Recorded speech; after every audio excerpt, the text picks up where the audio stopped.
Fellow Nigerians, today, June the 12th, marks another Democracy Day anniversary and an occasion to celebrate freedom and unity of our nation. From 1999, we consistently celebrated Democracy Day to mark the end of military rule and the return of power and control into the hands of those freely elected by the people. On this day, Nigerians recommit themselves to ensuring we protect and preserve the ideals of democracy. In 2018, we moved Democracy Day from 29th of May to the 12th of June. This change was to remind all Nigerians of one free election after which the presumed winner, along with Nigerians, were denied their rights and their choice. On June 12, 1993, Nigerians saw the best in our citizens as we all went out to vote peacefully. By June 24, 1993, we also saw the worst of our leadership as the elections were annulled. We must never forget the sacrifices of the heroes of Nigeria's democracy during 1993. Their patriotism and peaceful struggle should guide our actions, especially when it comes to electing our leaders and holding them accountable now and in future. Fellow Nigerians, this is my last Democracy Day speech as your president. By June 12, 2023, exactly 1 year from today, you will already have a new president. I remain committed and determined to ensure that the new president is elected through a peaceful and transparent process. It is important for all of us to remember that June 12, 2023 will be exactly 30 years from 1993 presidential elections. In honor and memory of one of our national heroes for democracy, Chief MKO Abiola, GCFR, we must all work together to ensure this transition is done in a peaceful manner. I am hopeful that we can achieve this. The signs so far are positive. Recently, all registered political parties conducted primaries to select their candidates for the 2023 general elections. These primaries were peaceful and orderly.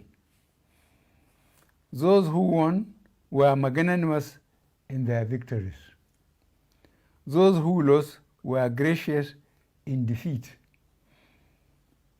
And those aggrieved opted to seek judicial justice as opposed to jungle justice. I followed the party primaries closely from the state level to the presidential level. I was very impressed to see across all the political parties that most candidates ran issue-based campaigns. The language and the tone throughout were on the whole measured and controlled. Another positive that came from the 2022 party primaries was a significant increase in women and youth, particularly across all parties. I was very pleased to see this development. This augurs well for the future. These trends clearly show the level of maturity our democracy has achieved in the last 23 years. As we move into the general election campaign season, we must sustain this mature attitude to campaigning and ultimately voting. We must never see it as a do or die affair. We must all remember democracy is about the will of the majority. There must be winners and losers. I will therefore take this opportunity on this very special day to ask all candidates to continue running issue-focused campaigns and to treat opponents with dignity. As leaders, you must all showcase high character and never forget that the world is watching us and Africa looks up to Nigeria to provide example in governance. The tone you set at the top will surely be replicated in your followers. For the voters, I am pleased to inform you that in the last 7 years, our government across all tiers has made significant investments to reform and enhance our electoral laws, systems, and processes to safeguard your votes. The executive, legislature, and judiciary were and still remain united and committed to ensure those reforms are fully implemented in the 2023 general elections. Fellow Nigerians, your right to choose your government will be preserved and protected. I know many of us are concerned with the rise in insecurity due to terrorist activities in parts of the country. As a government, we are working hard to contain and address these challenges and ensure that the 2023 general elections are safe and secure for all Nigerians. To achieve this, however, we must all contribute. It is not the job of government alone.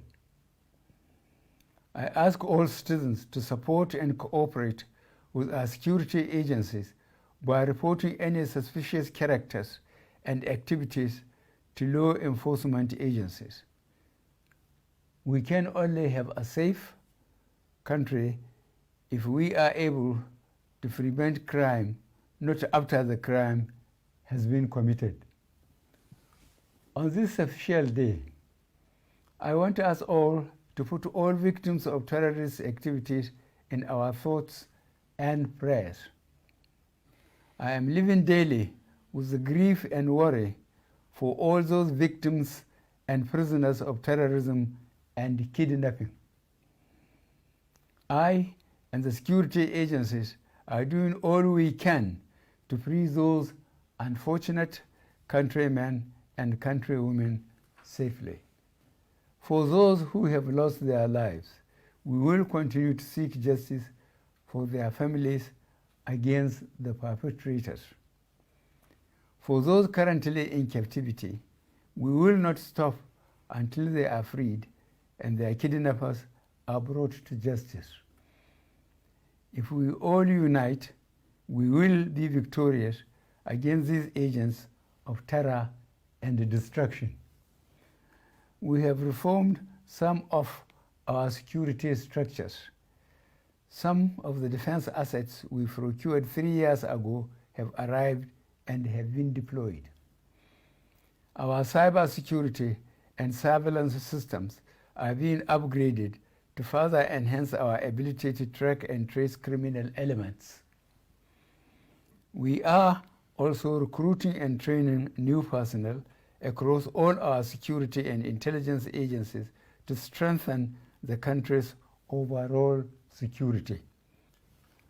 I will conclude this Democracy Day speech, my last as president, by assuring you of my commitment to protect Nigeria and the Nigerians from all enemies from within and outside.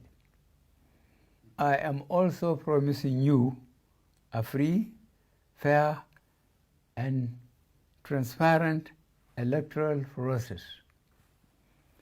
And I am pleading with all citizens to come together and work with government to build a peaceful and prosperous nation. God bless the Federal Republic of Nigeria.